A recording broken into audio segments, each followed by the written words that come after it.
Action!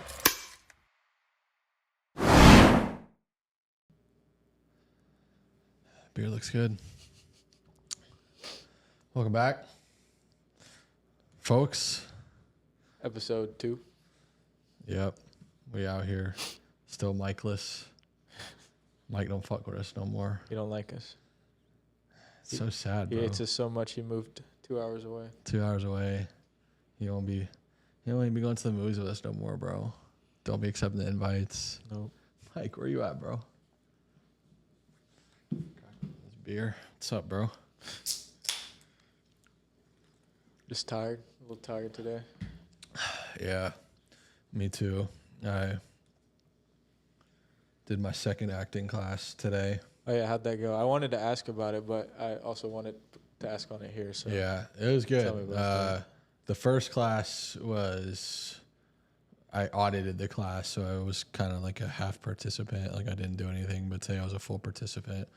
It was good. I mean, I had a long day. I recorded a self-tape for one of the activities today in the class was reading lines from this fictional script and sending in a tape as if you were sending it into a casting director for a TV show or movie or whatever. So I made my tape and got that done. Did that before the class, and then the first class was like a career class, so it's kind of just a class, helping us push the acting career forward, and a bunch like of the right ways. steps. Yeah, to kind pursue of. it. Yeah. How did that feel making the video? Was it weird? No, not really. I had done a couple other self tapes. Like I did one for the movie I did last month, and then I did one That other golf one. thing? I did the golf thing, yeah. So I mean, it wasn't like weird, and I did it with another kid in the class. Oh, okay. So That's that- cool. that Did you have made to it- present it to the class? Yeah. And it was just you and the other kid? Well, the other kid just read the other lines. Oh, It was okay. just me, and he was in the background reading the other lines. Yeah, I presented to the classes. Okay, I mean, the other kids are a little better than me at acting right now, so. Yeah. Well, they probably took like drama class and stuff like that in high school. Yeah, I mean, a lot of these kids are years into their career, and I'm, Yeah. a Little month into my A career. little behind the 8 ball. A little behind the 8 ball for sure, but everyone in there super chill and very, uplifting and Yeah. respectful. I think that's what it's about. And that's kind of like the culture around it too, is supporting each other, because it is kind of like if you just look at it on the outside, it's kind of like a weird thing, Right, or yeah. could be seen as weird, Yeah, which that's just like any hobby or interest too, if you think about it. But for sure. Everyone thinks something is the coolest thing in the world or the weirdest thing in the world, just depending Exactly. on how you look at it or what it is. yeah. But yeah, I mean, the class was good. Did some improv stuff. Is it a free class or is it? No, it's $200 a month I'm essentially doing 8 classes a month. So it's actually a really good deal. I've heard that like other classes are way more expensive. And if I wanted to do like a career course like that, I'd have to go like, usually with acting schools, they'll do like the career course separate from the acting course in terms of like payment. Yeah, so it's technically two different. So it's all built into one, which That's pretty cool. I think is pretty helpful. And my good friend Jack out in LA, it's his acting teacher, and he's been working with him for a few years. And so yeah, I think it'll be good.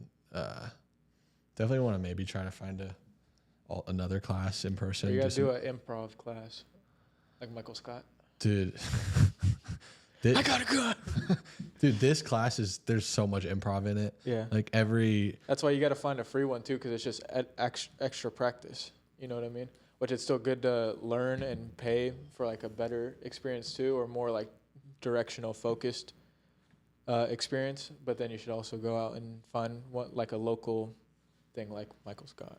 Yeah. And don't be like Michael Scott. Yeah.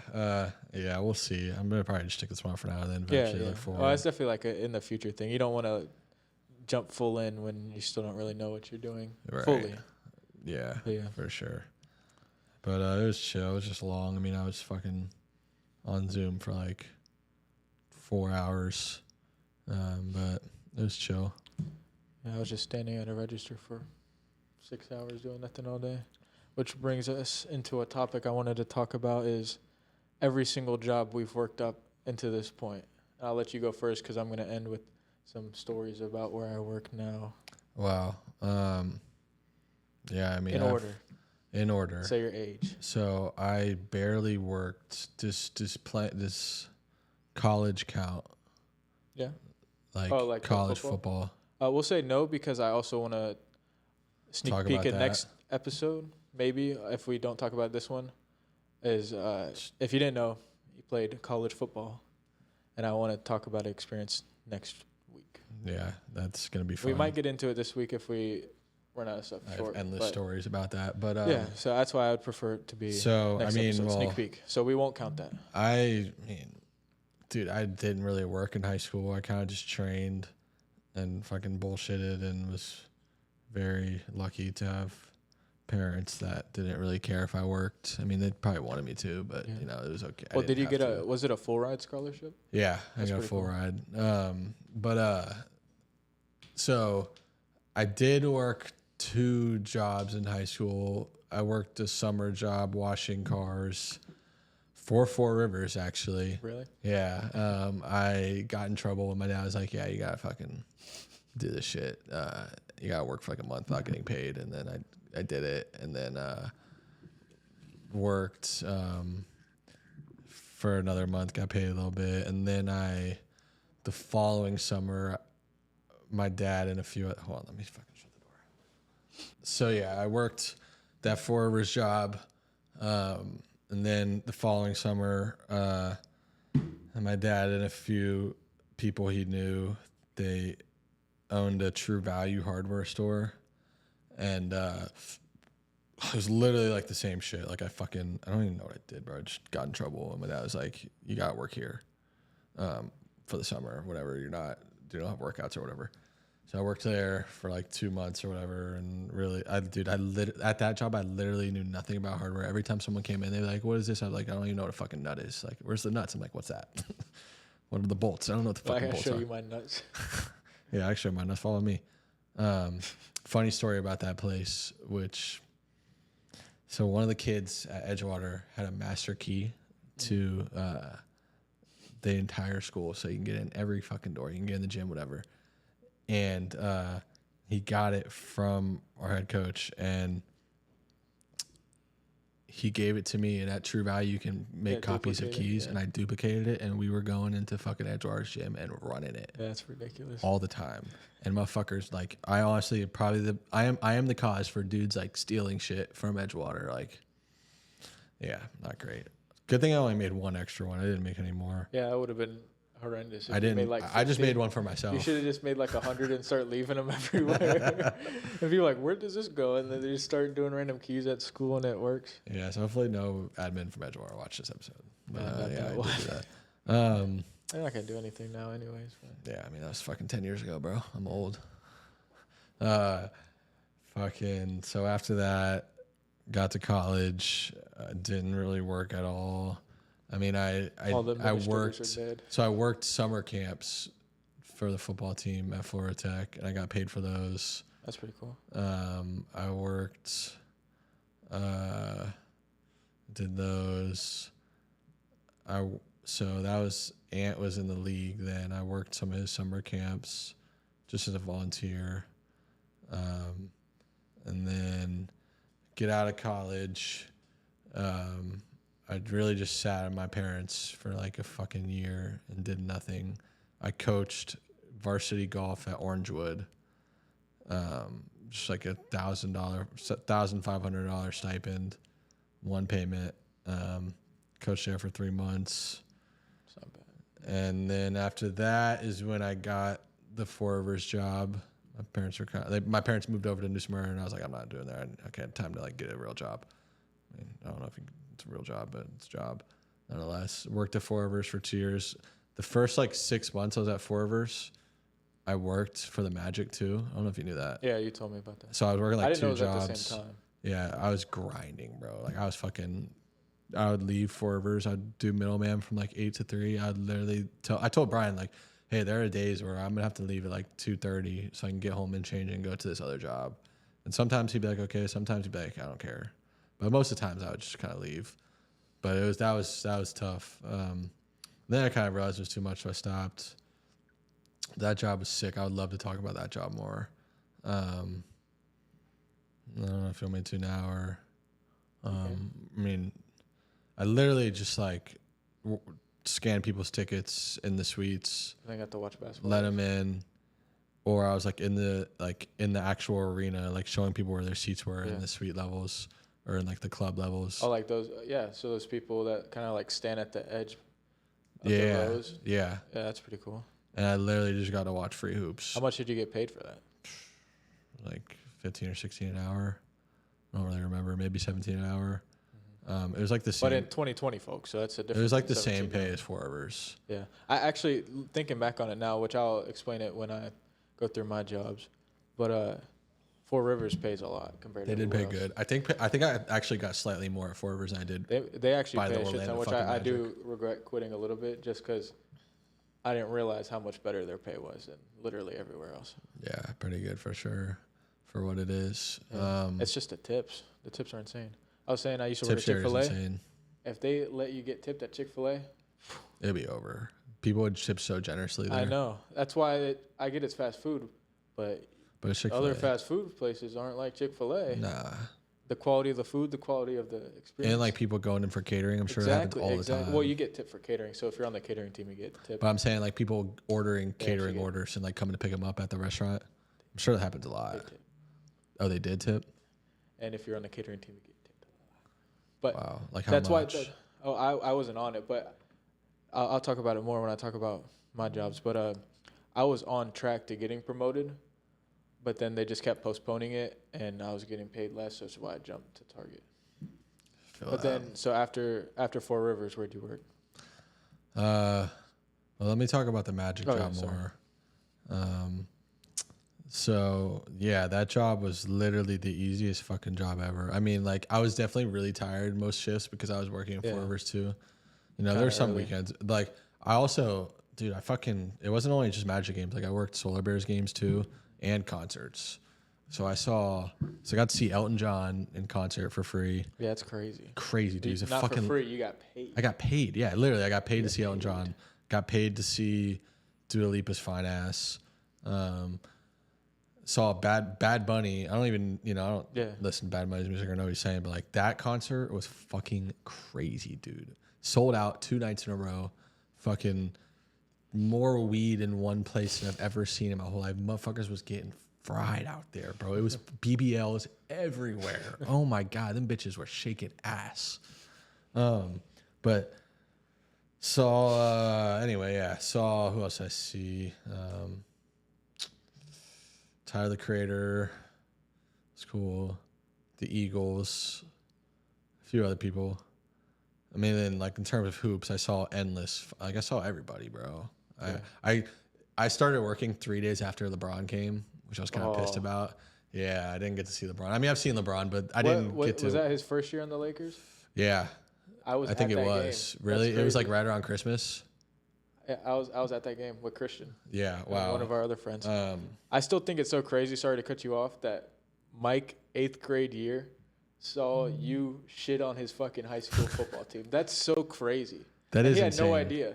Didn't and when he was know. telling the story, like he knows that. Like now, he knows that it was you, the white guy that was fucking killing his fucking team. That's so crazy. I just love that I don't know story. if I ever every time. told you the story about that game.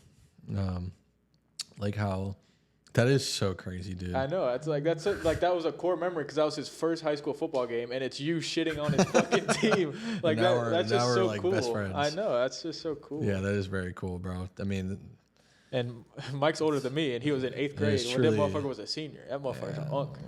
Unk status for real. I'm about to be unk status soon too. Yeah. Talk about that later. But that game was probably one of the best games I played in high school. I think. I only played 2 quarters. Oh my god. The first quarter I got suspended because I skipped class with the female. Got caught. And then I didn't play the fourth quarter because we were shitting on them. So yeah, that was fun. That was a good game. Yeah, I mean, with the back to the jobs, the Magic job was so sick. I mean, I got to see fucking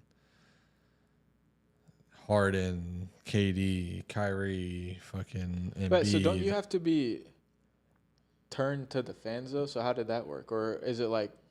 Bro, I mean, so in the suites, not really. No, you just have to like. Yeah. So say like the people are walking down right here. I have to be facing them to be like, hello, how are you? But like, you know, the court is here, so I could really like stand out here and see them out of my peripheral, and they have to come like, oh, I gotta greet them, and then once the fucking Game once starts? the first quarter's over, everyone's in their seat, you know. Yeah. So, dude, I mean, when I saw Kyrie Irving drop 60 on the Magic. It was like it was definitely the best performance I've ever seen in person in an NBA game. Never seen anyone score that much. And when it happened, people would like email our boss and be like, hey, for this game, can I work? Because there's like 4 different positions, and some of them were not in the arena. They were like literally right by the elevator. So you'd have to watch the game on the TV instead of like actually in person. And I literally emailed the person before. I had never emailed her yet. I was like, Kyrie Irving's one of my favorite basketball players. Can I please like have this job for tonight? It's like 2 weeks prior. She's like, yeah, sure. So she scheduled me that night for that game. And he was going nuts. And I'm literally standing there, and there's like a table. So I don't know if you've ever been to Club Bubble, but there's like literal like dinner tables. Yeah, I've been up and there. people sit in them. And it was 4 Nets fans sitting there. And me and these 4 Nets fans were fucking going crazy, dude. Like I'm literally like, oh, like I'm like jumping up and down and shit, cheering for Kyrie. That Wednesday I come into my shift. The boss comes up to me. She's like, hey, come here for a second. I say, yeah, what's up? She's like, you can't be acting like that during the games. I was like, what are you talking about? She's like, you're wearing a Magic pin. It's like, I'm sorry. She's like, it's okay. Just chill. And crazy thing about that is that Wednesday shift, the Magic played the Pistons, and Sadiq Bey went for 50. And no one even cared because we were just like, we just watched Kyrie drop 60. Yeah. Like, this shit's lame as fuck. I mean, his was way different, you know. Sadiq Bey's was like, he was just shooting a bunch of middies and like getting layups and free throws, and it was very like calm. But Kyrie's, you know, was like tween, Yeah. like crazy finish, like fadeaway 3. So it was just way cooler to watch Kyrie's, of course. But yeah, that job was sick. We could talk about the Forbes job more when you get to yours, because there's, you know, That's how we met. that's how we met. It's probably to this day my longest tenured job I've ever had. 2 years. I was there like 2 years, and 2 years and like 2 months. So then I finally left Forever's, thankfully, and I started working for my dad's old construction company, FWC. Decided to try to get a big boy salary job. I worked there for about 6 months, and it was a tough time in my life. I was very like just confused, and like the job sucked. I was bored. I hated it. You know, I was making as much money as I've ever made in my life. I was making good money. But you know, I just didn't care, and I knew I hated it, and Not the I was environment you very wanted to be in. miserable. It was a terrible environment. The people sucked.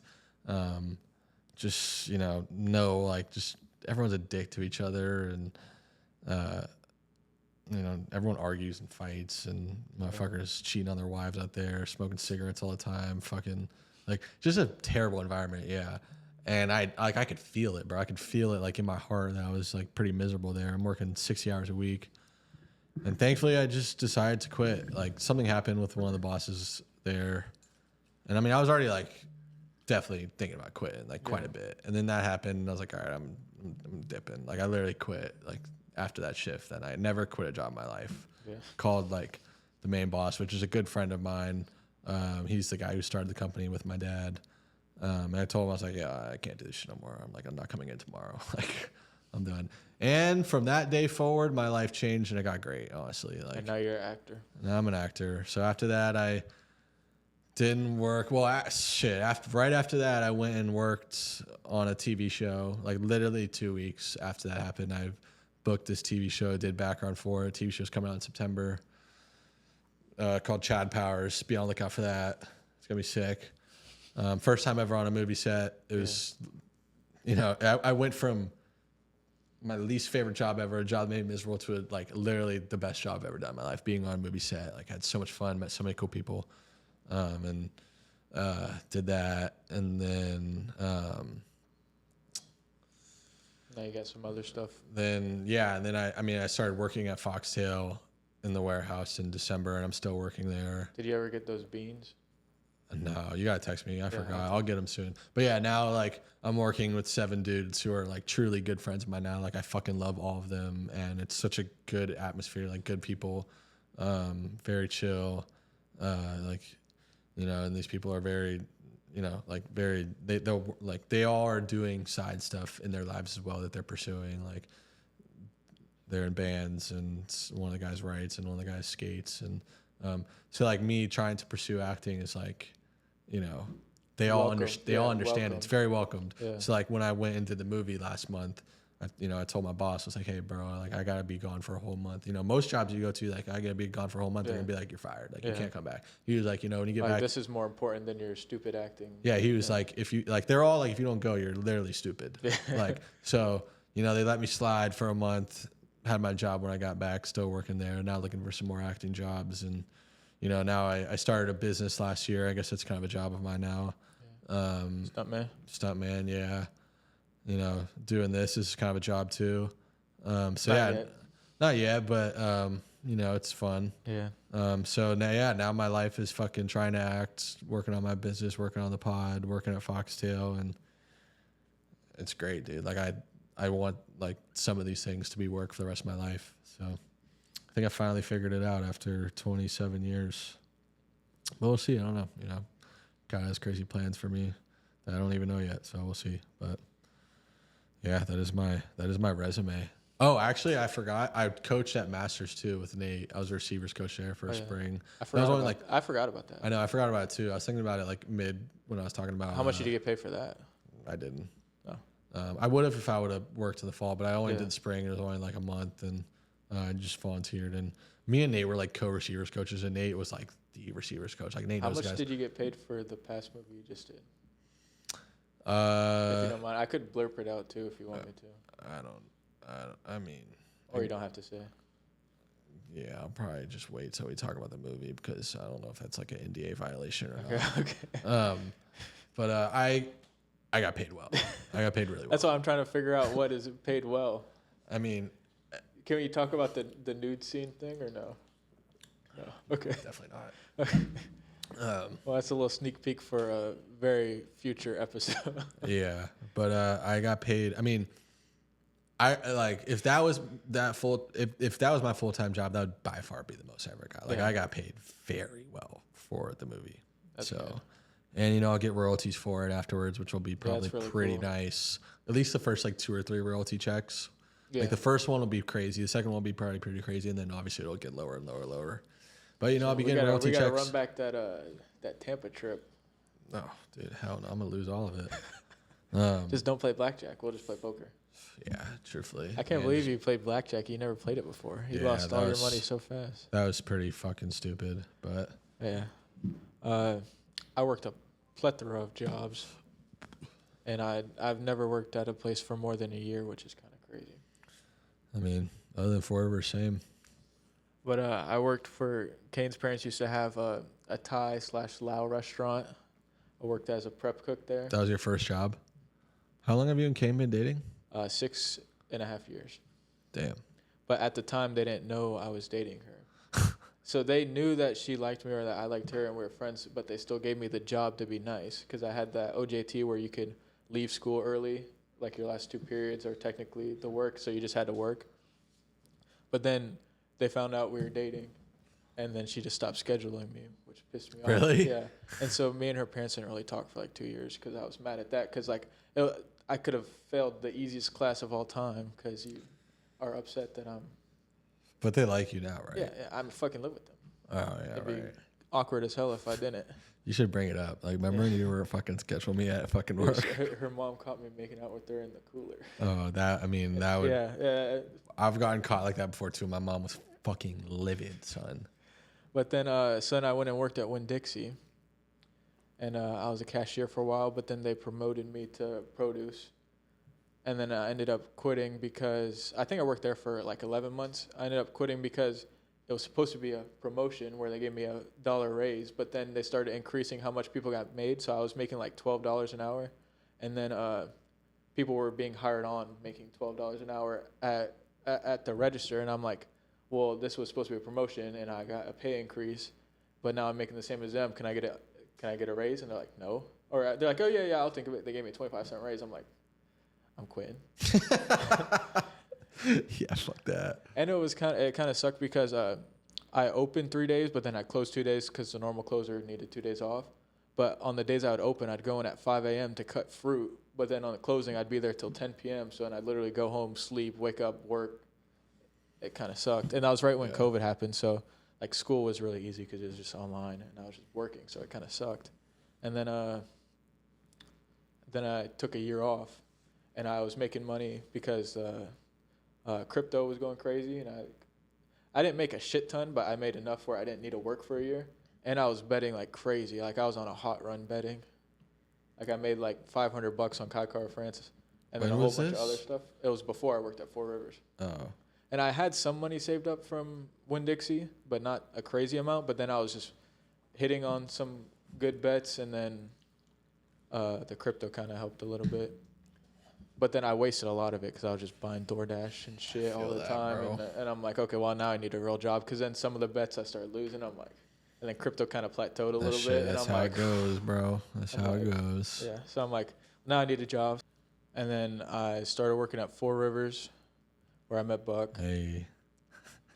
Good times, bro. I was a middleman. Or no, you were a middleman. I was, what was it called? Sandwich Fry. Yeah, Sandwich Fry. And Mike was fucking... Mike didn't do shit. The little runner. Bro. Mike didn't do shit. But like with this job, like me, Corey, and Mike were in the same area of the restaurant working in the back. The literal line is he's doing like the ribs and brisket and the sides. I'm sitting there making the specialty sandwiches and shit, and Mike's running it out to the people. So it definitely like. I mean, that is how we got especially close. Me and Buck, because Mike is a very extroverted person. So he's just friends with everybody everywhere. Even if you're like the dishwasher, it doesn't matter. Mike's going to end up back there talking to you about anything because that's just the kind of person he is. For sure. But I'm very introverted. Like I call myself like a extroverted introvert where like if I don't know you, I won't talk to you. But then once I get comfortable, you would have no idea that. Yeah. Like, I'm definitely the same way. I mean, I think there was like a little different because I was with a bunch of like, no offense, like I was with literally a bunch of kids. Yeah. In my eyes, like I was with a bunch of people younger than me, so it was like people already like kind of gravitated towards me because I was older, and I don't know, like my personality is definitely like I don't want to say dominant, but like I am your alpha male. Like not even just like. Like I kind of like, I guess I'm like more of like a leader type of person, and I don't know, people in there just like kind of just like came like when I remember when I got there, like people would literally just like come talk to me, which is I don't know, I'm not really used to that. Yeah. But with Mike, like I was gonna say, me and Mike were definitely chill, but like when you got there, I definitely like became closer to Mike too. Yeah. Like I wasn't like he. I got the job because of Mike, and then we were in the same. I was running the food out, and then I wasn't very good at it because I would just kind of stay in the back, and so then they moved me to Sandwich Fry, and then I thought I was pretty good at Sandwich Fry, but then that's right next to you. But do you remember the first time we talked to each other? Because I don't think we talked like the whole first month or 2 months. You just start talking about the tattoos. I asked you about the tattoos. I literally don't remember that at all. You should talk about it more. I remember I was just back there, and I just see Buck, and he's got this beard, and nobody else there has got the beard besides Brian. And I'm just not talking to anybody because he was a little intimidating, and I'm introverted, so I'm just not talking. And then he just came up to me like, oh, I'm Buck, by the way. Nice tattoo, because I only had this. Oh, yeah, that's right. Like, oh, that's sick. Where'd you get it? And then I showed you the Instagram, and then you started talking about that, and then after that, then I started gradually talking to you more and more. Yes, and then it became where we would just start yelling at each other in the back line, talking about sports and music and stuff. Sometimes we'd go back and forth just singing J. Cole.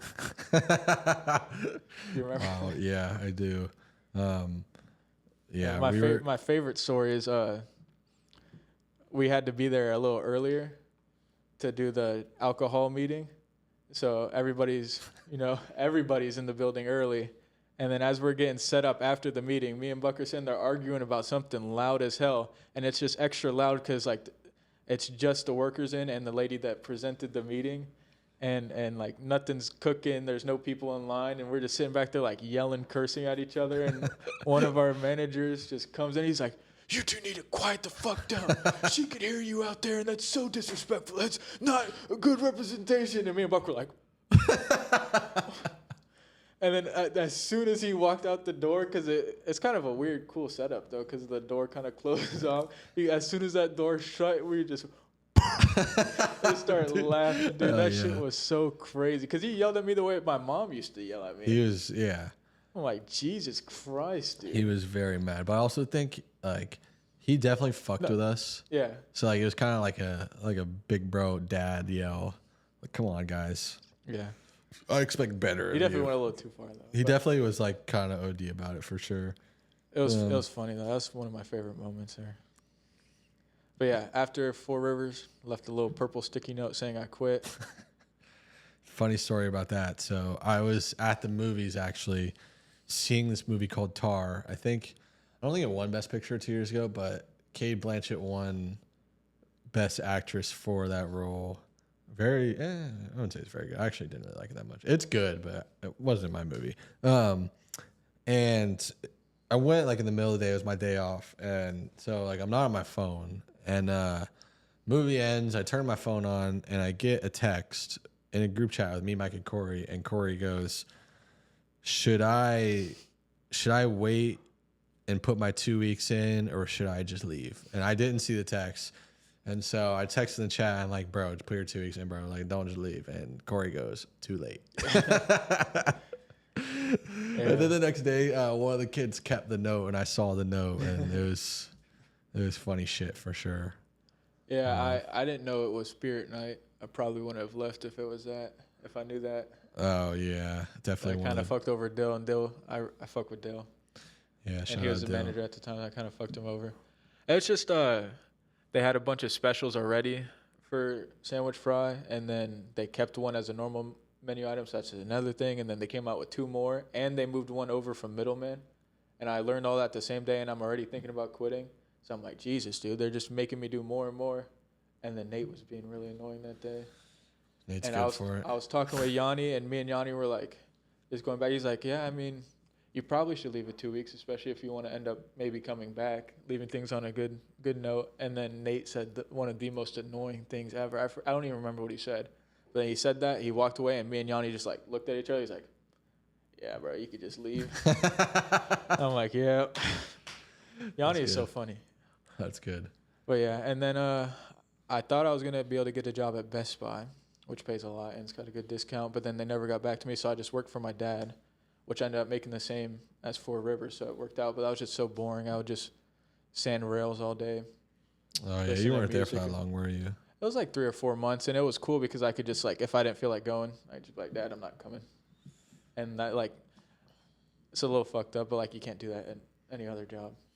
Right. But then I'd show up and still do good work. So that's why it was fun, I guess. And then I quit because it was just, I had to wake up early and then just standing there for 8 hours, tired as hell, doing the same thing all day. It was super boring, so I quit. Worked at Chick-fil-A, which I honestly liked. Goated restaurant. Liked it more than Four Rivers. There was more people working there, so it wasn't as much pressure, even though you still had to move even faster. I got paid so little. That's actually nuts. You wouldn't expect that. Yeah. I got paid $12, and then I got a $1 raise, like, first month being there, because I'm a good worker. My mom says I'm the best worker till my heart's not in it. Then I just leave a fucking purple sticky note. Feel that. And then, so I was on track, and they wanted me to get promoted, and then they mentioned it, and I said, yeah, I'm down to do the leadership program or whatever they had, which then once you're in that, it's like the pay goes up a lot and pretty quickly too, especially as like you show how good of a worker you are, and it gets better. But then they just kept pushing it back and back and back, and I'm like, that was when we were staying at that apartment, and it was pretty expensive, and I'm like, are you going to promote me or not? And they're like, oh, we're working on it. And then Christian said they can get me a job with Nick, which you've met Nick, right? Yeah. Yeah. And Target pays $15, so I'm like, Gotta slide. Yeah, and then I was there for like 8 months. Just I had to work at fucking 4 a.m.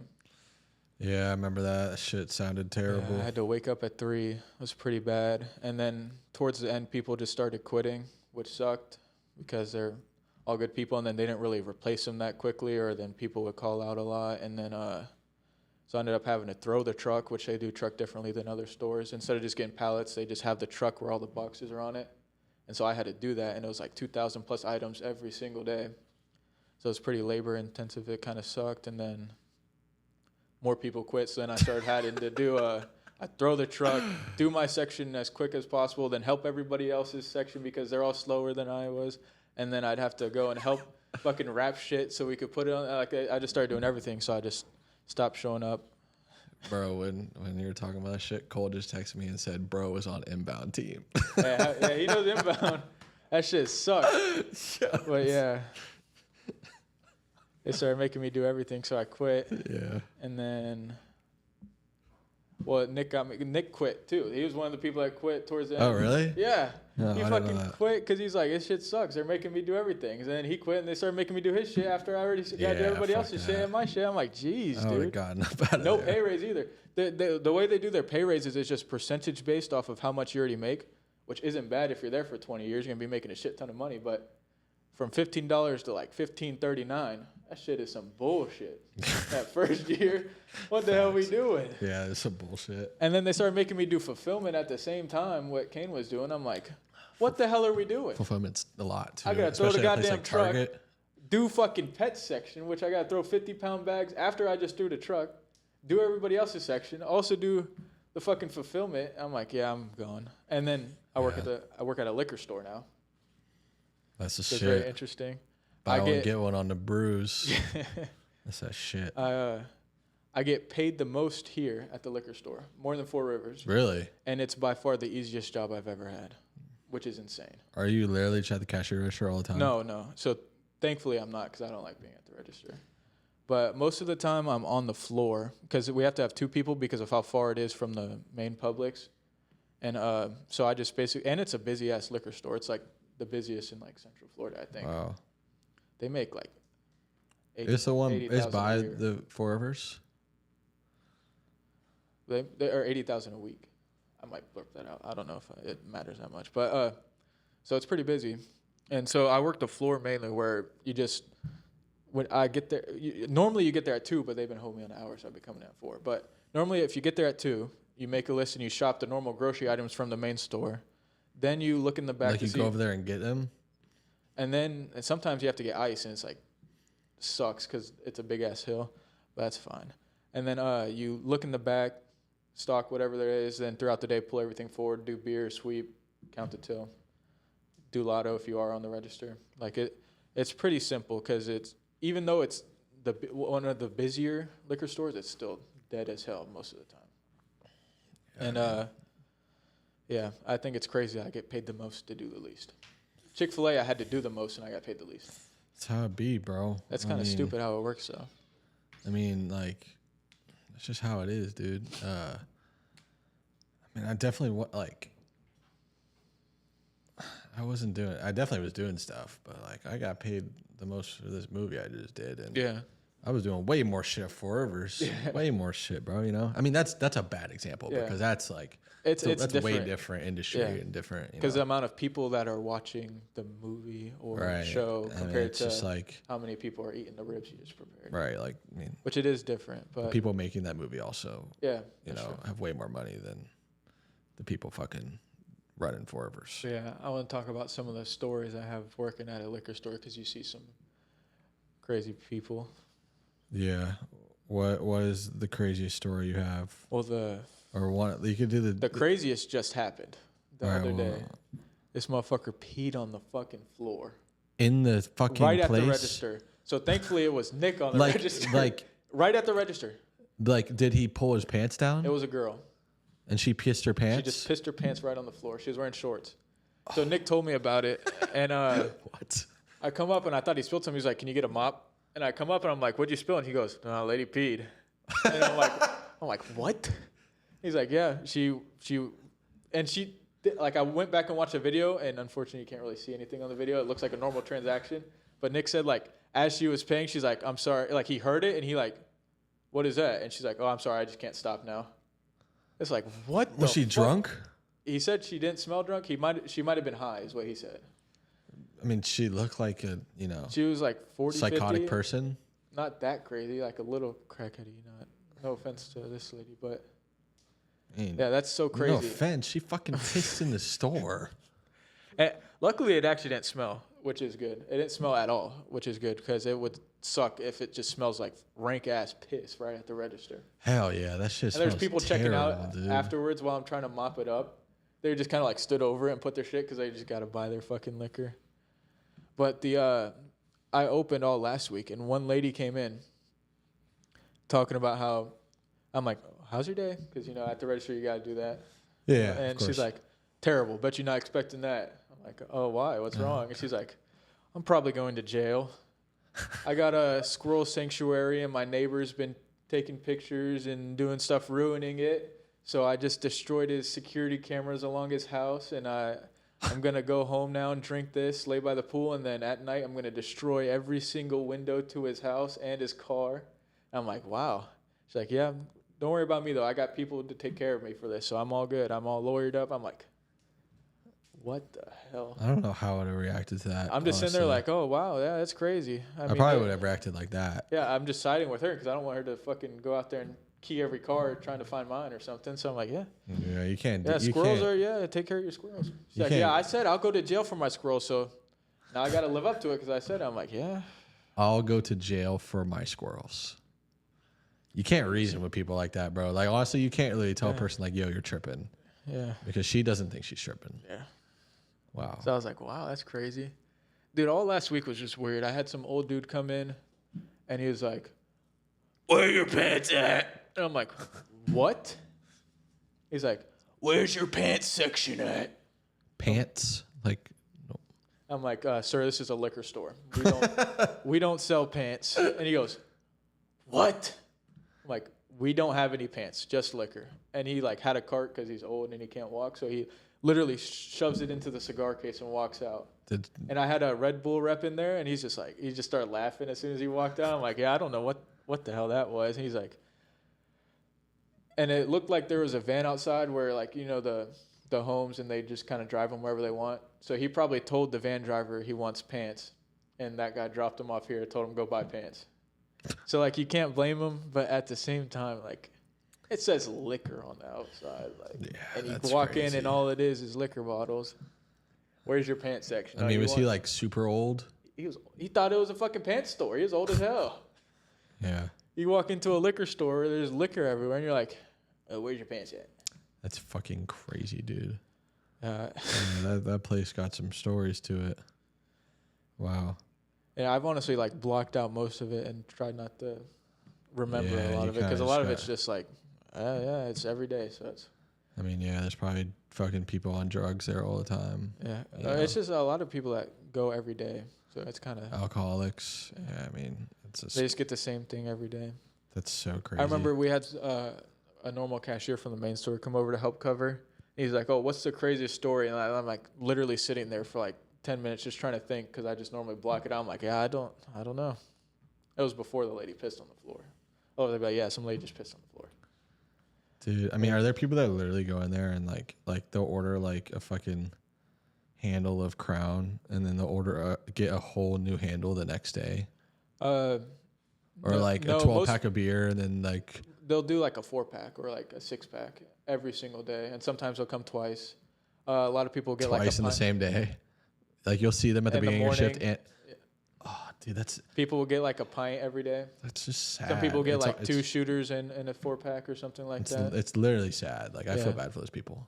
I mean, you can't really feel bad for them. They're fucking their own life up, but... And it's sad, but like the liquor specialist, Sean, he was saying how like there's nothing you could do about it, because if you deny them, they're just gonna go somewhere else and buy it. Yeah. So it's really, there's nothing you can do. Are you like, are there laws to selling people out? Like if someone, if they smell like alcohol or are like visibly drunk, I can't sell to them. Does that happen a lot? sometimes. Recently, I guess more because Nick has been turning away people. I only turned away a person once, and he thought like he looked like he was gonna fight me. He literally was in there earlier, talking to me normal, and then he bought like a lot of stuff, and then he comes back later, literally stumbling around, holding himself up, taking 5 minutes just to get a 4-pack, and I'm like, I looked at Austin, who I was working with, and he's like, and I'm like, it's awkward. Yeah, of course it's awkward. But he It's the right walked thing up to there. do, though. He walked up, put it down. I'm like, nah, I can't sell to you. And he's like, what? I'm like, you are drunk. I can't sell to you. Like, it's just against the law. And he's like, what do you mean? And I'm like, I'm not selling to you. Do you want me to call a manager? And he's just like, he just stood there like staring at me for like 3 minutes. That's scary. And then he went and put it back. And then he eventually came in. Now he comes every day again. But like he stopped coming for like 2 months. And now he comes back in. And then he was like, I want to thank you for that.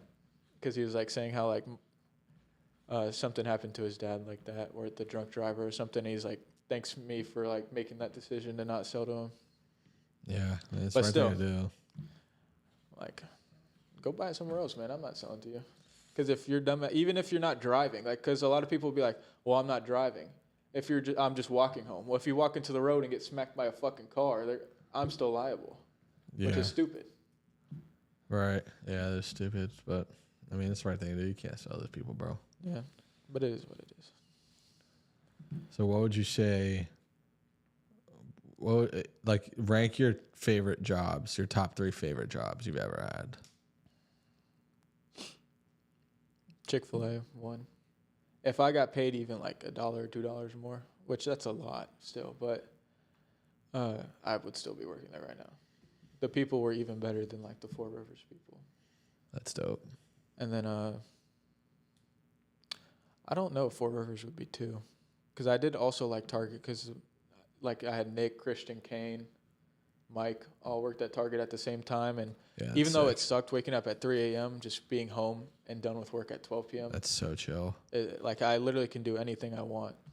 Yeah. Where now I work like 2 to 10:30, 4 to 10:30.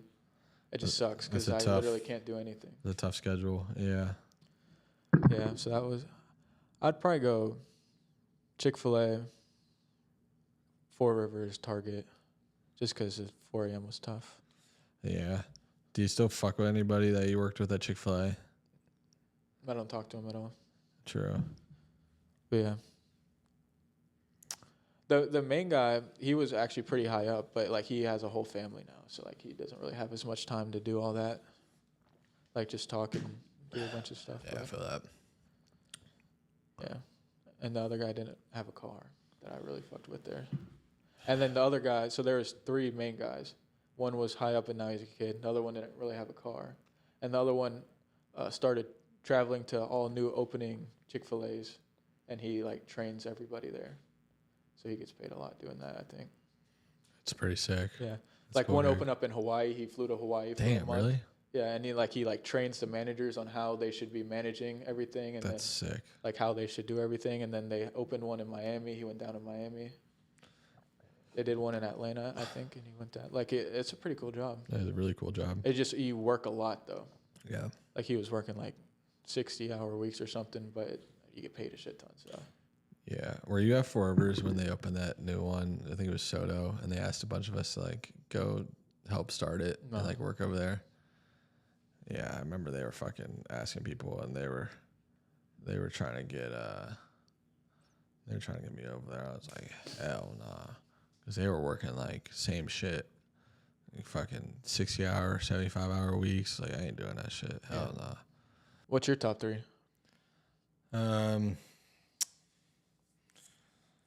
Let's see. I mean, I definitely know what my number 1 is for sure. I mean, my number 1 is this. Yeah, this. Oh, okay. Well, can I include Stuntman or no? Yeah, I mean, you made money off it. Yeah, I guess so. No offense, Nate, but the movie I just worked on is definitely number 1. Yeah, for sure. Stuntman is probably number 2. 3, probably. I'm tripping. Number 3 is definitely working for the Magic. Yeah. I forgot about that one. I was thinking between Foxtail and Forever's. That's what I thought you were And I was thinking about to about. say Foxtail because like Forever's was like I met a bunch of friends and had a good time with a bunch of friends, but the job I really hated. Yeah. Like Foxtail, like I met a bunch of good friends and the job is like very chill. So I was probably gonna say that. But I would say that the Magic job definitely is better than both of them for sure. So yeah, my order is the movie one, acting. I'll just put acting because honestly, the Chad Power show is definitely like up there too. So acting, and then stuntman, and then working with the Magic is my order. But yeah, I mean, Fours was great too. Foxtail's great. What about your least favorite? Working for my dad. Really? Yeah. Honestly, my least favorite was working for my dad's company too. We love They're just so boring. We love our dads, but not their line of work, apparently. Who do you think's gonna win this weekend? Okay, new topic. UFC 317, ESPN Plus pay-per-view. Hey, ain't not sponsored, bro. No sponsor. Just, Okay, Stream East, boy. Should we go down the card or just main event first? Let me pull it up. We can go down the card. Let's just do main card. Okay, I'll do main card. Just do main Yeah, I card. know you don't know necessarily as many of the smaller people. Not really. And Which that's perfectly fine because there's a lot of fighters now in the and- UFC, let me pull it up too. and it's hard to watch. Which I don't even. I wish I didn't work Saturdays. I honestly might not even watch the prelims. I usually always watch prelims, but I might not. If I am not working, I watch every single fight. Same. Well, let me see if there's anybody. Well, so Tracy Cortez is on the prelims. ooh, I'm picking her, baby. She's You know minus what I'm 220, saying? minus 225. Okay, I definitely know everybody in the Yeah, Terrence Main McKinney's card. fighting on the prelims. dude. I didn't know that he trains here. Did you know that? Yeah, remember I said somebody that I know has his own clothing brand, and they You don't train at the did same say gym. that. It's a different gym. Well, he but- trains at Fusion. Yeah, because but a lot of the people at the Longwood American Top Team, like the actual fighters, I think they go back and forth. They just Okay. fight at multiple, just for like higher level competition. I think. I don't know for a fact. It's been a while since I've been at the American Top Team. But yeah, my Muay Thai trainer Nick. Nico Price is fighting. He's the guy that got knocked out by. I know who he is. That boy. He's He's plus 1100. the dude he's fighting is 10-0 and is pretty good. I mean, we have to bet first round knockout. I don't. So I was looking Or to first skip round finish. to skip the whole card. Ilya by knockout is only minus 160. We'll get to that. Okay, yeah, but because he's minus like 300, which is ridiculous. Don't count out Charles Oliveira. let's get to it, Okay, bro. sorry. All right, Peyton first. Talbot versus Felipe Lima. Felipe Lima, what's his record? It's 14-1. He lost his first fight. Now he's on a 14-fight win streak, and apparently he's really good. So they're kind of feeding Peyton Talbot to the wolves. I've seen this guy. Who did he fight last? I don't know. I haven't seen any of his fights, His but last apparently fight he's was pretty good.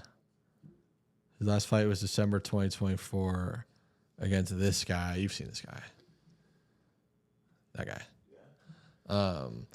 I don't remember this fight, so Yeah, maybe I don't remember any of his card fights. But I'm not gonna lie, dude. I don't know. And he's not the favorite. He's He goes from minus 1,000 in his other fights to now plus after one 150. loss. He could obviously win. Oh, like we still don't really know. And I feel like Tableau at good odds is. Talbot. Is it? It's not Tableau. Talbot, I think at this point in his career, it's still a good bet to make if you fully believe in the prospect that he is.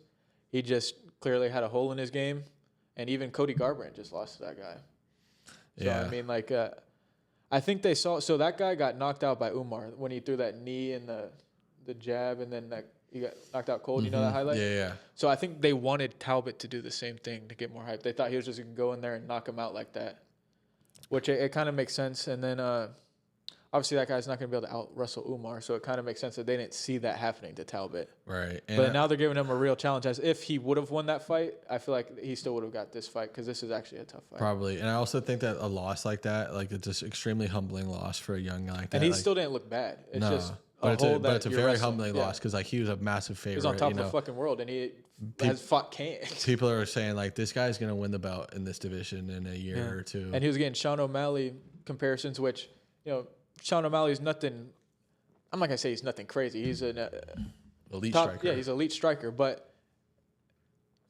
yeah, it's a crazy comparison. I mean, yeah. to be this early in your career and getting a Sean O'Malley is crazy. Yeah, and that's like post Sean O'Malley being a champ. Like getting compared to a champ. I think that's what I was trying to say. Getting compared to a champ is gonna like boost your ego. Yeah, boost your head for sure. All right. I still don't really know because I didn't watch any Felipe Lima fights, and on Same. Twitter a lot of the like heavy people into it think that Talbot's gonna lose. I'm taking him. Yeah, I don't really want to. I'll pick Talbot just because I don't know the other guy, but I really don't know. Yeah. We got Dariush Moicano. Dude, I don't know why this is even. I think Moicano is going to dominate him. You don't think so? I like Dariush. Remember when he fought Armin and I put like $100 on him to win? I'm like, dude, Dariush is plus 300. That's free money. He got knocked out. Dude, I just think he's been like. He struggles against strikers though. He's lost. And Charles is different because he's so well rounded, but. He's just Moicano is a grappler. Obviously, he can strike, but when he fights strikers, he loses. I think Dariush is gonna counter any wrestling, obviously, because he's a wrestler, and I think he's gonna outstrike him. He's a lot tougher. He's a lot bigger. I honestly think he's gonna win, or it's gonna be a close decision. I think Dariush is gonna surprise some people. I just think he's been on this losing streak. Obviously, he's like. Yeah. Fought some But dudes. think about it before. He was on a crazy win streak. Yeah, but then they gave him to fucking Charles Oliveira. And then Armin Sarukian. Look at Moicano's last fight, bro. He got thrown in there with the pound number one fight in the world. And he was supposed to fight Dariush. Yeah, but he got experience against Islam. Like a minute. Dude, it doesn't matter, bro. He didn't do shit against Islam. It's not like it was like he got knocked out in the third round. He got choked out in the first round. Yeah, I understand. He didn't really get any experience with Islam. Yeah, he's like, damn, this guy's actually that much better than I am, is what he learned. Exactly, and do you don't think that's a good thing to learn? And like, I need to get better. On his podcast, he said, like he was talking about it, he was looking at the odds because the other guy that he's on the podcast with, who doesn't fight, like he's super into like the sports betting and they look at odds and everything. He's like, they were looking at the odds, they're like, ooh, Dariush at that money. Moicano said that. That's like funny. That's crazy. That's funny. And now he's talking differently because, before he was like, I cannot afford to lose. And now he's like, I got money now. I can afford to. Like, he was just saying shit like that. He's like, I don't know. I don't know. I think Moicano gets it to the ground. And no, he's not going to. I mean, we're talking about Dariush submitted Tony, or if he didn't, he got really close to submitting Tony Ferguson. I guess that doesn't really say anything because Tony Ferguson, that was the start of his losing streak, though, which is different then. But then Bobby Green got a fucking submission on Tony. Yeah, bro. Tony Ferguson doesn't hold any weight Tony anymore. Ferguson per win streak is not one to be accounted Oh, do you for. think he's on a Tony Ferguson lose streak, Dariush? Because he was on just as crazy as a win streak. I mean, I don't know if I'll say all that, but I mean, I don't know. I think Dariush is gonna win. I don't understand how Joshua Van is the favorite. I don't understand either. I do think this. I get the hype. I do think it could be a close fight. But at the same time, Royval has only fought the best people. He has such higher experience. Yeah, I just think. And he's big for 125. Did you see that tweet I sent you? Van's pretty big too, though. No, he's not. He's like 5'6". Yeah, but he's big. Because he's 5'6". That's why. Did you see the tweet I sent you? How tall is Royval? He can't be taller than 5'9". 5'8", 5'9". I mean, that's not that much bigger. It's tall for 125. That's It Sean is. O'Malley being 5'11" against somebody that's 5'6". No, it's not. That's a 5-inch height difference opposed to a 2-inch height difference. You just said 5'8", 5'9". Joshua Van's 5'6". I think he's 5. I think he's 5'9". Let's see. He's 5'9". Josh Van is 5'5". Okay, there you go. You're right. I don't know. I that a think surprise, folks? I think maybe right that Royval like being underdog is kind of crazy, but I think Van looked so fucking good striking, and this fight is going to be on the feet the whole time. Royval has some good wrestling. He wrestled Moreno, and he still outstruck Moreno too in that fight too. He landed more strikes. He's still Royval is a high volume striker as well. Yeah. And I don't think we've ever really seen Joshua Van fight somebody that long. Pause. Yeah. He's just, like the last dude he fought was a midget. The last dude he fought before that was also small. I just think he's gonna struggle with the range. Yeah, I don't know. I'm not saying I think Van's gonna win because I don't really know. And he's on a crazy hype train. And Dana just said, I saw a tweet that that said the winner of this fight gets the next flyweight shot. That's crazy. I think this one. I really think this one can go either way. If I were to bet on it, I'd probably take Royval too. I'm pretty confident on Royval, but there's this guy on Instagram I follow who's pretty good at predicting him, and he's like so heavily he thinks Van wins easily, which is crazy. I don't know about easily. I think he's just overlooking. I think people are just overlooking Royval because it's kind of like name fatigue, where he just get in there and he's beat everybody except for Pantoja whenever he fights him. Yeah, I think Kara France is gonna win. I don't care. I mean, his takedown defense is so good. That's your boy, Pantoja, bro. I'm biased, so. But But Pantoja's going to walk in there and get fucking clipped. Kara France has 145 power. He does have he's the most powerful guy in the division for sure. But Pantoja is just fucking good everywhere. I understand, but he still gets clipped. He still gets hit. Yeah, he gets hit, but like. You saw what Steve Erceg happened? Steve Erceg was in there looking like the fucking boogeyman. Arguably got robbed against Pantoja in their fight, and Kara France put him in a sardine can. Yeah, I think this one could be a good fight too. Yeah. I think Kara France was beating Moreno till he got liver kicked.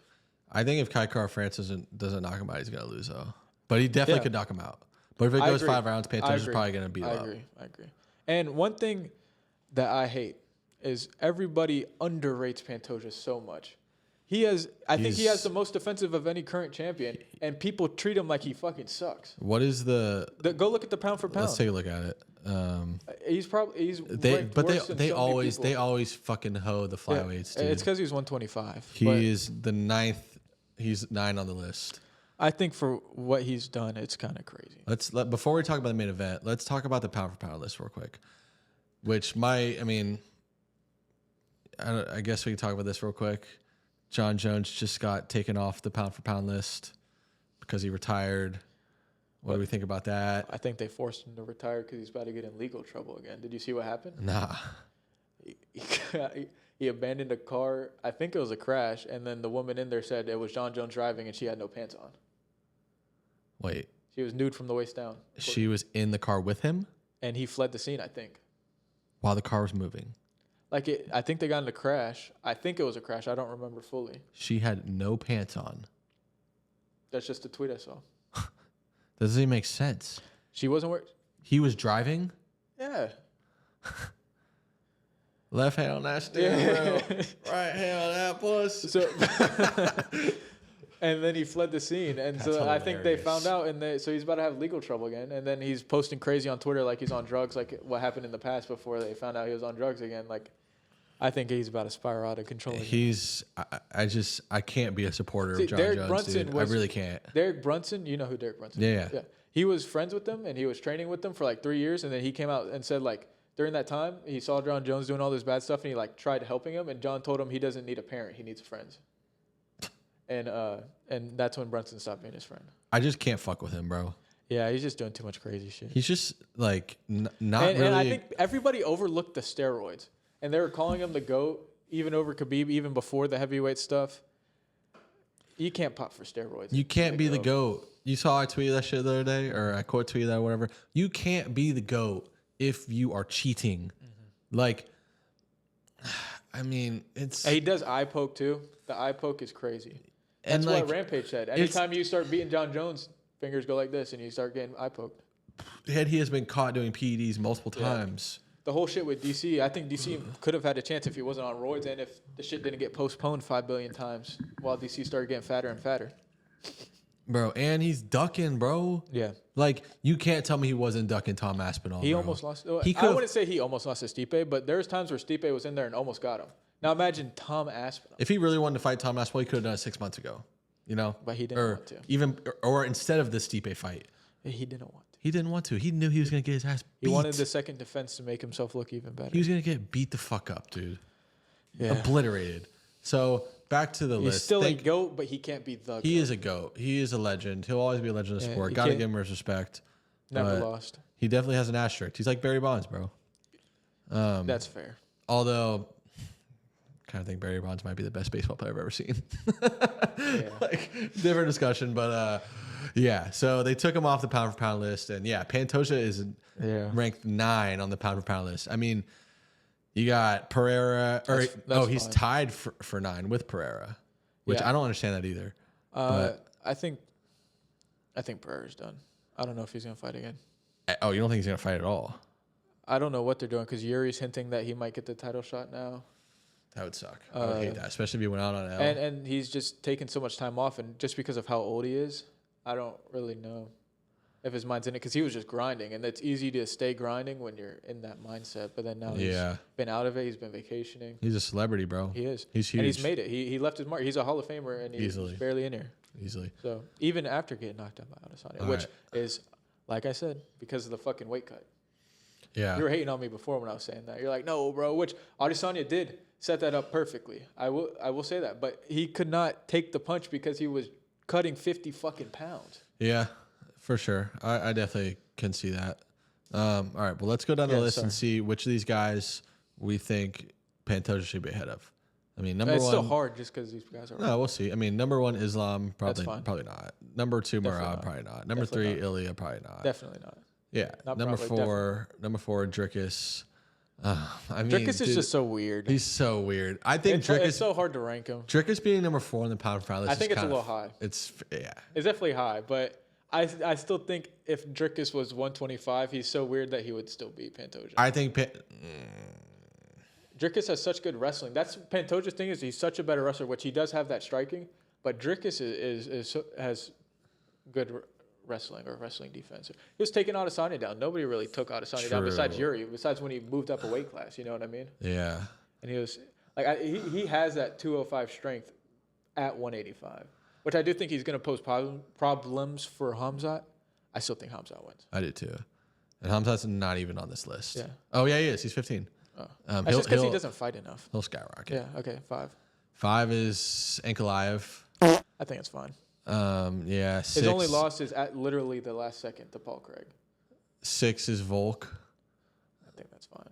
Yeah. 7 is Jack Della Maddalena. I think Pantoja. I think Pantoja better too, but Maddalena looked really fucking good in his. I think Bilal had an title off night though. He did have an off night, and he went against his game plan, which I think if he would have wrestled more, that would have been a different fight. I agree. Easy for me to say that because I put a lot of money on Bilal, but yeah, he definitely. I think the haters got to him, which is weird because up until that point, they never got to him. Yeah, and he's definitely hated on way more than he should be. Bilal, yeah, he's so good, and he's a good person. He's a great person, dude. I know, and he's kind of funny. Chicago native. Yeah, bro, we fuck with Bilal here. D-list fucks with Bilal. Fuck the haters. Fuck the haters, bro. I really don't understand why they hate on him. It's just a decision shit, but people don't hate on Merab. I just think Merab is also a crack. I think it's because of their personality and the way they like. Bilal is just Merab's like style of fighting is still kind of interesting because he's just such and a he sits there and he'll start humping you. He's a maniac, and he trolls and just trolling Umar Nurmagomedov, arguably the second best flyweight. Yeah, that was a crazy fight. Like imagine crazy if performance. McGregor was owning Khabib and was fucking doing emotes like that. That's basically that's not what it was. But that would be insane. But it's pretty close to it. Pretty close.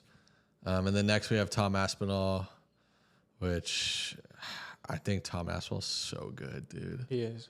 It's just hard to, because they're literally opposite ends. You can't really compare it because Aspinall has never faced any kind of wrestler like that. Like, I guess the closest thing would be Almeida, but he never fought him, which I think it should be Almeida over anybody else, over Cyril Gane, who should fight Aspinall. I hate that Cyril Gane's getting that shot. Aspinall's going to beat him up. I don't think it's confirmed.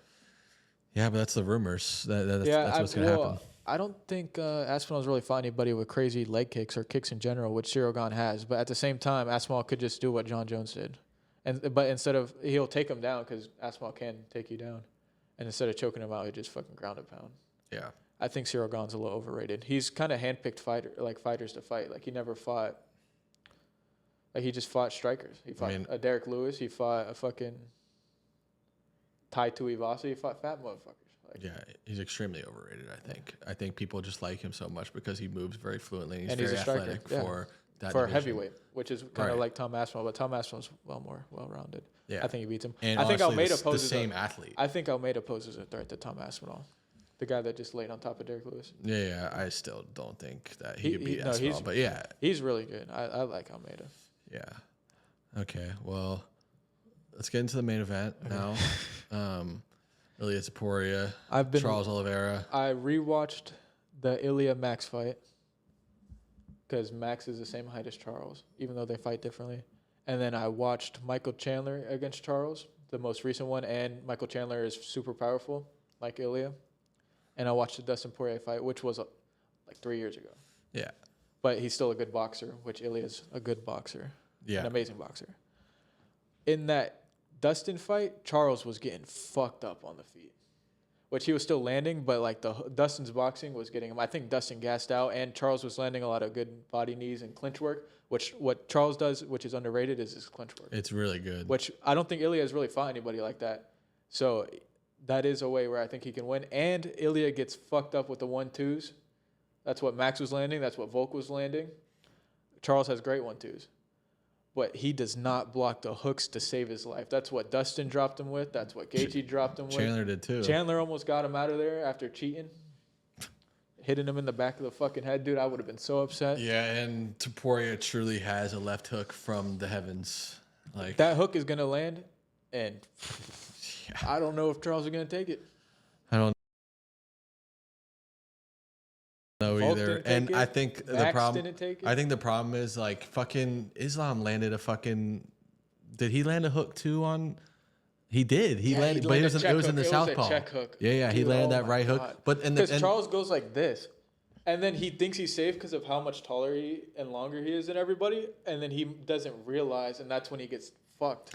Well, and the thing is with the guys like Chandler and Poirier and Gaethje, like they'll land those shots and then he'll just sit there in the guard on the ground and be like, come down. He can't do that. But then against a guy like Islam's That's like, why he all right, lost well, to I'm going to attack. And a guy like Taporia, he's going to be like, I don't give a fuck about that shit. I'm going to go down there too. And Taporia has insanely good ground and pound too. So he can either get him out of there with ground and pound if he's hurt enough or, you know, they could probably grapple together. Granted, I think Oliveira definitely probably does have the edge on the ground with the jiu-jitsu, but the edge isn't that big.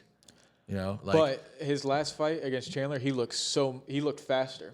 He looked way sharper than we've ever seen him. Michael Chandler didn't touch him till the last round. I think people underestimate how like technically sharp Oliveira is. Like that's He's like the whole thing with technical. Taporia. Like his striking is insanely sharp, but Oliveira's striking is insanely sharp too. So like this fight could really be close. Charles has a good head kick too, and that's what Ilya has struggled with, the 1-2s and the head kicks. Yeah. So Charles he just got to get him out of there early. As it goes on and he gets more tired, even if he has a good gas tank, eventually Ilya is going to connect close. He's going to get in close, and Charles gets in close with the clinch. If he gets fucked up in the clinch, like if he's in the clinch fucking Ilya up, he can still just come over with the hook. It might be. Charles got to get him out of there before Ilya striking gets warm, I think. Like, I definitely think people are counting Charles out. For sure, they're counting him out. Like, he could win this fight, but it's got to be within the first 2 rounds. Yeah. I think Ilya is going to win. I do too. Charles is, if not my favorite, one of my favorites. And I really want him to win, but I don't think he's going to win. I think. And that Ilya at minus 160 to win by KO is looking very juicy. Hell yeah, bro. Because he's a minus 400. He's probably going to win by KO. That shit looks juicy. Charles is a finisher. Most of his fights, he either gets finished or he finishes them. I mean, there's no way I think he's going to get a sub, right? Unless he thinks he's going to clip him and then do what Islam did, which could happen. And get a sub, yeah. Because Ilya came to the UFC as a jiu-jitsu guy. Because, I mean, this fight is not going the distance. Fight to not go the distance is the biggest lock of all time. I think it's like minus 600. Yeah, that makes sense. And Charles said he's going to walk forward. Which, I mean, people are like, oh, no, don't do that. You're going to get...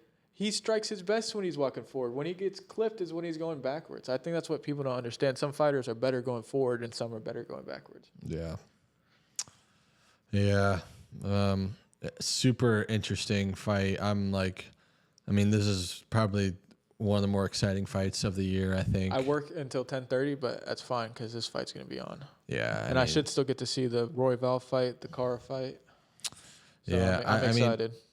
Which I want to watch the Dariush. I want to watch the Talbot, but at the same time, I don't give a fuck if I can watch the last 3. The last 3 are definitely the ones to watch for sure. Especially, I like that they got the back-to-back flyweights because whoever wins this fates the winner of that. So they need to do that more often. It's more of like a tournament feel, you know. They really do need to do that more often, which it's harder to like figure out because some of the champions or most of the champions don't fight that often. And then how often do you have it where if you win this, both of these guys could get a title fight if you beat the other guy. Like, it doesn't really happen that often. Who do you think should fight? Let's say Ilya wins. Let's just say, because if Charles wins, I feel like there's no way you can give it to Gaethje. It would have to be Armin, because he arguably beat Armin, but he got robbed. Armin's been waiting for a title fight. Let's say Ilya wins. Do you think it should be Gaethje, or do you think it should be Armin? Who gets the next title shot? I think, I mean, it's hard because like I feel like I'm a big component for like if you're not fighting like and you're waiting, like you shouldn't. But you at this shouldn't point, get they're rewarded. both waiting. They are both waiting. Gaethje fought more recently though, and So the argument is that Armin who had the title Who fight. was Gaethje's last fight? Fiziev. Oh yeah, yeah, great It's still kind performance of a too. long time ago. Yeah. So Armin's argument is that he had the title fight and he had to pull out due to injury. So why should he not get the title fight? Right. Which I can kind of understand, but at the same time, your back was hurt, and then there's clips of you doing that stupid fucking hand shit to impress Nina. Yeah. I wonder how your back hurts. You didn't want to fight. He didn't You want to screwed fight that up, Islam, and you dude. screwed the UFC over majorly. So Yeah. I could get them not wanting to get it. That's why he doesn't get this fight against Ilya or Charles now. That's fine by me. I think it should be Gaethje. I do too. Gaethje's older. He says if he loses, he's going to retire. If he doesn't get this fight, he's going to retire. He didn't have to fight Max. He could have waited an extra 2 months and gotten the title fight over Dustin against Islam. And yeah, it's like the way that like they've blessed Dustin with title fights. Yeah, they have. But not because he's done things for the organization to like And push them Gaethje through, fighting Max. and he'll take any fight. Yes. And Gaethje's the same exact way. Like Gaethje, there was no real reward. I mean, okay, he got the BMF belt. Who fucking cares about that shit? Yeah. He doesn't care about that shit, you know. Like he did that for the organization to like to And it was do UFC good for them 300. and do it's a good. crazy fight against Max Holloway. Right. It just helped everyone out. It's like good for the fans, good for the organization. Like, Exactly. It didn't propel his career in any way, really. Yeah, even So, if he like, won, they would have just said it's a 145er. Of course you're going to win. Exactly. Yeah. So that's why him losing, and then he says he views it as an exhibition match because it. Yeah, I mean, it wasn't like But then, like he was saying with Dustin just lost to him, then beat fucking Saint Denis, and then gets a title fight. literally same Then he exact just thing. lost to Max. Then he goes and beats Fiziev, who's way better than Saint Denis. Yeah, And now he's not getting a title fight. It is kind of fucked up. and he like had his way with Fiziev too. And like you said, he did. And like you said, and Fiziev, sorry, I keep starting and then cutting to something else.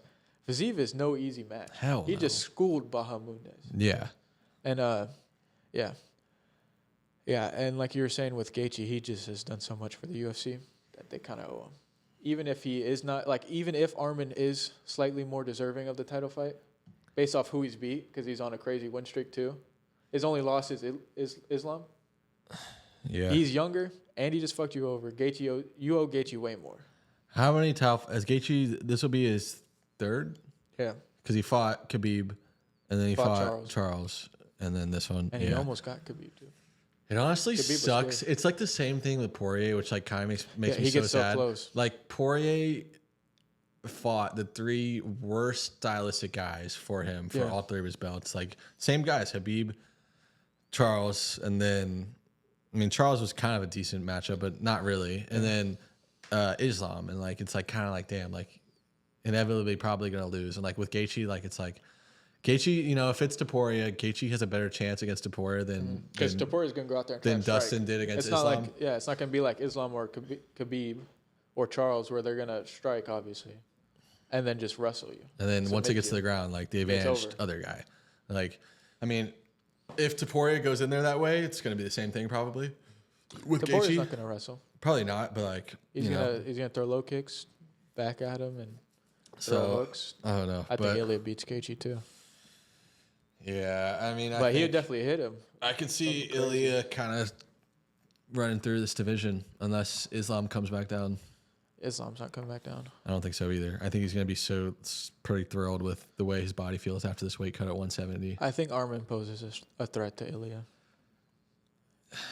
Yeah, but like, why wouldn't you say that he's like? You really don't think Topuria's just gonna piece him up on the ground and knock him out? Topuria can defend takedowns too. Yeah, but would you say like if he was fighting Islam, yeah, he could defend takedown? It doesn't matter. It's fucking Islam. but I feel like Islam could get to Poirier to the ground significantly easier than Sarukian can. I think it's pretty close. Their wrestling is pretty close. I don't think so, but you know, maybe I'm underselling Sarukian, but and I also think Islam is just bigger and stronger too than all of these guys, including Sarukian's actually kind of short. Like he's Islam's 5'7". fucking huge, dude. Well, they got him on the good steroids. Yeah, them Dagestanis, boy, they're like low key cheaters. The boys are scary. They'd be putting them on fucking roids and IV bags at 13, 12, 13.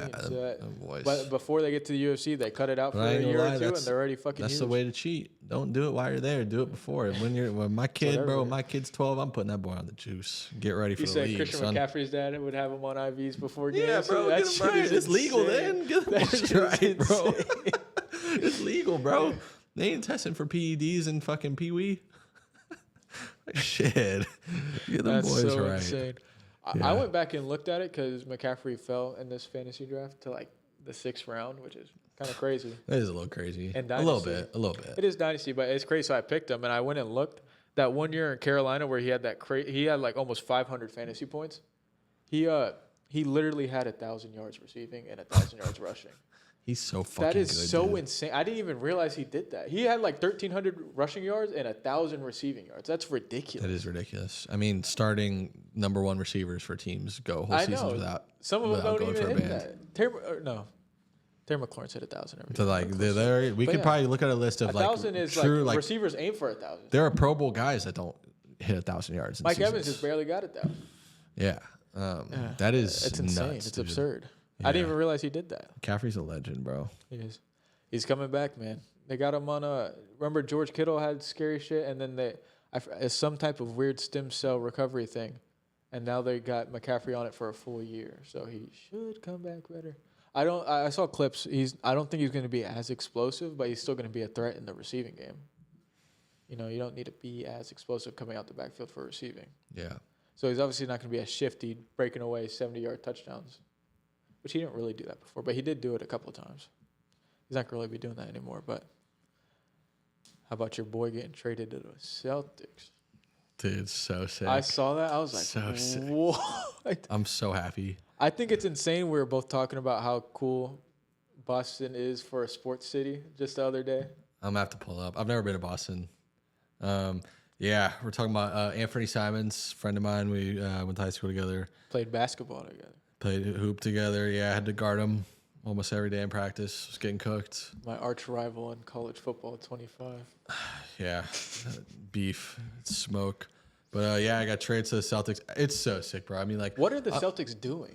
Nothing wrong with him. That's not what I'm saying. I understand. No, that Kristaps Porzingis trade, I don't even think that included him. That was a different trade. I mean, no, different trade. They traded. It was a 3-way trade. They trade Porzingis away. They get back Georges Niang. What are we doing? And a 2nd-round pick. You got a 2nd-round pick. I think they're like. It's for cap. It's for cap, and I think, they're trying to, like, build a team for when Tatum's gone, and then essentially comes back eventually. Like, that was definitely why they got Ant, because, like, they need a guy that can fucking score at volume. And, like, Ant is handle probably, the ball, because Jason Tatum was a very ball. And a guy that can handle the ball. Like, Do you think they're going to trade Jaylen Brown? No. They were talking about it. Or I saw rumors about it. I ain't gonna lie, they should, bro. Ant would be a better second option than Jalen. I mean, I know people don't think that. I'm definitely biased. It's Jalen's defense is the difference. Yeah, he definitely plays defense. I think Ant is gonna definitely pick it up on the defensive end now that he's in a place where, it's a real organization that actually values winning. Portland is kind of Portland, they don't give a fuck about winning, dude. Like, I mean, they do, but like, it's like being on the fucking Bears last year. He's playing on a real team now that like is a championship contending team. I mean, one of the most historic teams of all it's time. so sick, dude. I'm so happy he's there.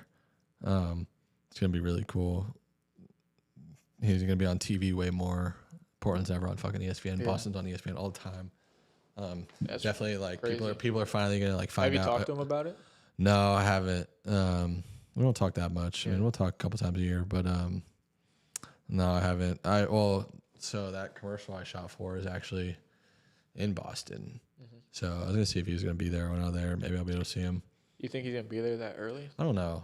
I mean, the only reason maybe is because Just to meet it's everybody. new, just to like, you know. I doubt he's. But I mean, he definitely doesn't have a crib. He probably won't have a crib then either. But Oh, so Boston's paying him the big bucks now. Well, He's not that crazy deal. yeah. Yeah, I think he has 2 more years on his on that contract, maybe 1. Actually, I think he only has 1 year on that contract left. So hopefully he plays that year there. That's probably why they got him, because they're like 1 year we can get him, then Tatum comes back, and then we can either keep him or sign he'll be a free agent. Hopefully he comes here. I'd be fucking sick. Has he ever thought about it? Do you know? Yeah, I mean, I don't know, but I think he would like to, like, he would have liked it if he could come here. And hometown. and I mean, it's hometown, and I mean, he's a pretty good fit here too with our roster. Yeah, especially now you got rid of some guards. Yeah, I mean, if we somehow got him, I don't know, it'd be tough because he'd be expensive. And like, if our lineup was literally like Ant running the 1, fucking Desmond Bain 2, Franz, Paulo, and whoever the fuck the center is, it doesn't even matter who the center is. We'd have a. That sounds like a. We'd have good, a. that sounds like a good ass. That's a team that could legit win a ring, for sure. That sounds like a good team. So it would be. I mean, the only problem with that is like Ant is gonna want a bunch of money. Yeah. Desmond Bain's contract is big. Paulo is about to be signed to a fucking super God. max for sure. We have Franz on a max, so it's like paying all these guys on. It's not gonna work. Who knows? Like, but if that could happen, get my dog Ant here, and we would legitimately win a ring. I think so. That'd be sick. But yeah, cool stuff. I'm glad he's going to Boston. I think it'll be good for his career. Good for him to not be in Portland anymore. So yeah, pretty sick. Oh, before we go, how long are we at? Hour and a half. Really? Yeah. Okay, one last topic. It's our last topic. We're on it. What happened with that McDonald's order? Bro. Dude, I wasn't even drunk, dude. Like, it felt like it. I promise you, it was like just the most inconvenient, like, mishaps after mishap after mishap. So we were playing poker, and it was getting late, and I had to open the next day, but we were still staying late, and we wanted McDonald's. And he could not figure it out. So I went through the McDonald's app, and at work we'll like order McDonald's and go pick it up. So originally the first order I had the pickup option. So and mind you, it took like 10 minutes to get everybody's fucking order right. From the first order to the end probably took like 45 minutes. I think it took longer. It took fucking forever. Some people were running hands in between too. Yeah, but so we I put in the order. I put in the first order and pay for it and everything, and then it says, "All right, pick up. Like, food will be ready in 10 minutes. You got to pick it up at this location." I was like, "Fuck, I can't." And it wouldn't let me change the delivery option, so it didn't work. And then I went to do it again, and the app starts like fucking tweaking out. So Dakota's in my ear. You know Dakota. He's like, once he has an idea, he wants that idea to be planted in your mind, or he won't stop. So he's like, Uber Eats, Uber Eats, Uber Eats, Uber Eats. So I go on Uber Eats, and my Uber Eats is still set in fucking. I haven't Uber Eats since I was in Atlanta, so my Uber Eats is still set at my fucking Airbnb in Atlanta. And I put in the order, and then I put it all in, and I'm like, fuck, this is at a McDonald's in Atlanta. So I can't like switch it to a different McDonald's without deleting the order. So I delete the order, and we have to put it in again. And then we put it in again at a McDonald's here, and all of my cards are getting bounced. All 3 of my cards, because I think it's fraudulent, because it's like $100 order. They're like, another $100. Another $100, and it's still taken from his account, but not like officially. Yeah, it like, was another $100. It was showing up on the Apple Wallet minus $109 from fucking Fairwinds, $109 from Capital One. Me and Hunt were just losing it. Dude, Hunter was laughing so hard. they kept getting bounced, dude. And then I don't even remember how he ended up doing it. I think I went on the McDonald's app again. I don't know. I don't even remember. I ended up paying fucking like $35 for a fucking double cheese meal. Dude, it was so expensive. My order was like $50. Like, that was just. I got a fucking double quarter pounder with cheese meal and ended up paying $30. Dude, that was such a fucking mess, dude. We should have just gone and picked it up. I don't know if y'all can tell or not, but I was actually like fucking pissed. Yeah. Like, more mad than if I would have lost like fucking like flush to a boat or something. Like, I was like truly pissed. Yeah, that was just a situation. That was a situation for sure. Until next time we play poker. We want to do it again. We should have just stopped trying to order at that point because We it took should've so long and it was getting so late, and then it kind of took forever to It get was here. a fucking sign from Ended up God, making like, us don't order it. And we leaving didn't at listen. 12 to fucking 2. Yeah. And then I had work the next day. I think I had work next day too. Or I had something next day. I think you did have work. I don't remember. Yeah, something. Not You were great. saying like, fuck it, I'm just going to show up late because your boss wasn't in town or something. That's right. Yeah, I did show up late. I had a couple beers too, so I was a little. Yeah. Yeah. That's why I found it so funny. Nah, I mean, Have you seen what Hunter's been doing recently? Nah. He makes like a little collection with all his beer bottles. Yeah, I know. I'll be cleaning up everything, and then there'll be like 10 bottles over there. I'm like, dude, what are these? I saw it last time. He had it on the wall. Yeah, and he doesn't pick them up. That's the worst part about it, like, bro. Pick them up. I'm gonna tell him that next time, actually. Yeah, wait till he starts forming it. I'm gonna be an absolute dick about it too. No, I love being a dick to Hunter. wait till there's a little wall on this. Like, are you gonna pick up your little wall this time? Fucking Hunter. It's my dog. I completely forgot about it, but I wrote it down. I wanted to see before. Do you want to talk about 28 Years Later? Yeah, we can. Yeah, we watched 28 Years Later the other day. Yeah. I liked it. I thought it was good. Like, I liked it, like, was visually so pretty. Like, cinematography, the fucking iPhone shots, like the shots in particular where they showed like the zombies getting killed, and they would do like and they would like press in on it real quick, and it was like a quick like freeze frame, like a snapshot freeze frame. Really cool. There was that one shot that was so just sick. on the alpha's wiener. Yeah, a lot of dick. A lot of dick and ball. But no, like Alpha when you had a first schlong. see the zombies up on the hill under the No, tree, and just then you see the standing big there. one. Yeah. Like, I was truthfully like scared. I was like, oh fuck, these boys. I think I like no Diddy. really liked how you said like the first 30 minutes you thought it was gonna be like the best movie of all time. Yeah, Because it truly felt like that. Like, it was insane. And then it just, like, thinking about it more, it just went in a different direction that I kind of didn't like. Which I get, like, the whole point is, like, about life and, you know, everybody dies, which is what that old man was saying, where it just so happens that in their world it's just zombies took over. Which is, like, I still just didn't like it. And then, like, the whole thing with the mom having cancer, like, I thought that was, like, a stupid thing to sneak your schizophrenic mom in stage 4 or 5 cancer over to this insane island where there's literally so many zombies and no protection, and like that part of the movie was kind of stupid. yeah.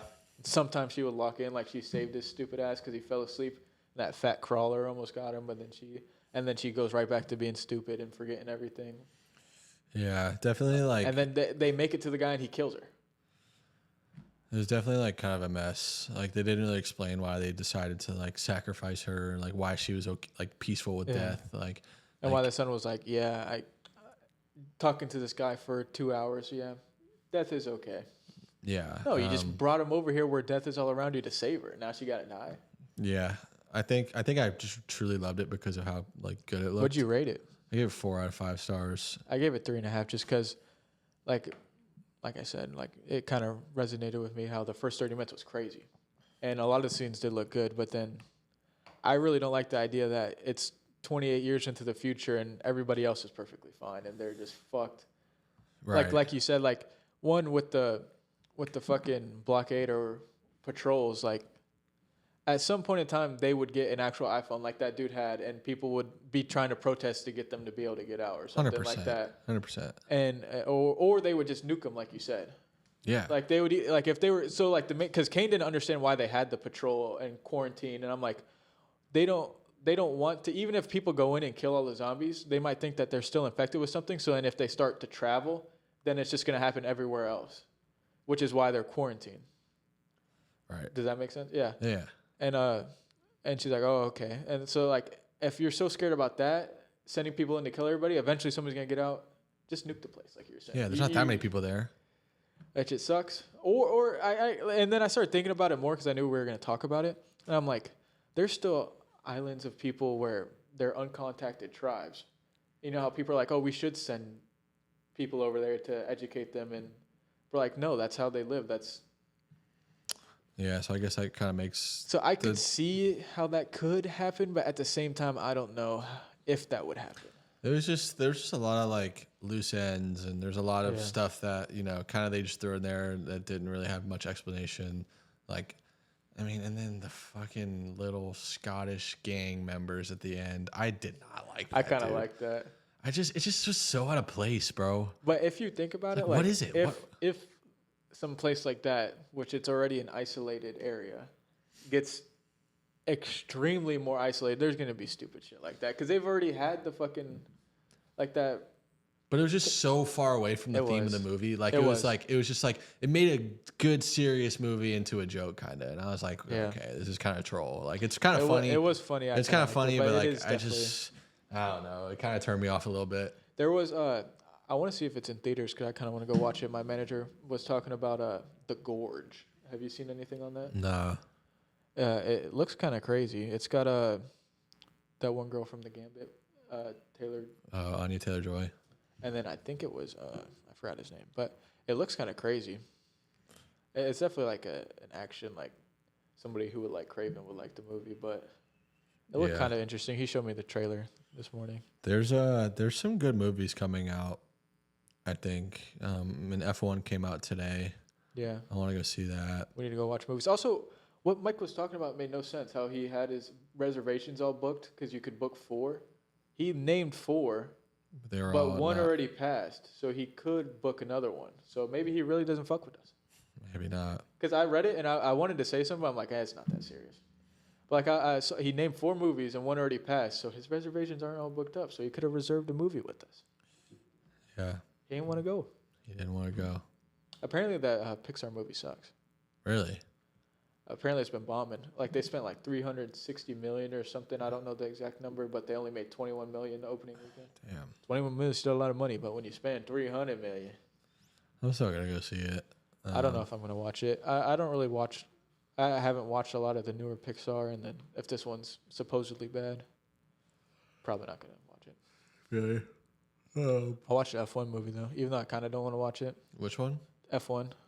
I really want to see it. It looks so sick to me. And it's Brad Pitt, so it's Brad Pitt and fucking guy from Snowfall and Fast Cars. and Javier Bardem. Fast Cars too. Fuck is that? They got Fast Cars. They got Fast Cars. I like the cars. I like the car that drift around the corner and drive really fast. And then it drives like 300 miles per hour. Yeah, I drive that car. Yeah. I think there's a few other movies that are coming out soon. I don't remember. We'll watch a couple and then give our little review like that next 2 weeks from now. Yeah, we'll also do some cinema episodes. Yeah. We gotta even if Mike doesn't fuck with us, we're gonna make him. We're gonna make him fuck us. He'll fuck with us. He'll be here. He's gonna be sitting right here. We're gonna fucking gangbang. Hey guys. Hello. But yeah, that's good. Good shit, Corey. Yeah, links to all the socials in the bio, same as always. Let us know what you think of this episode. Watch the reels. Y'all don't be on Spotify. Y'all don't be fucking with our shit on Spotify. Start fucking with our shit on Spotify. Till next week. See ya. Later.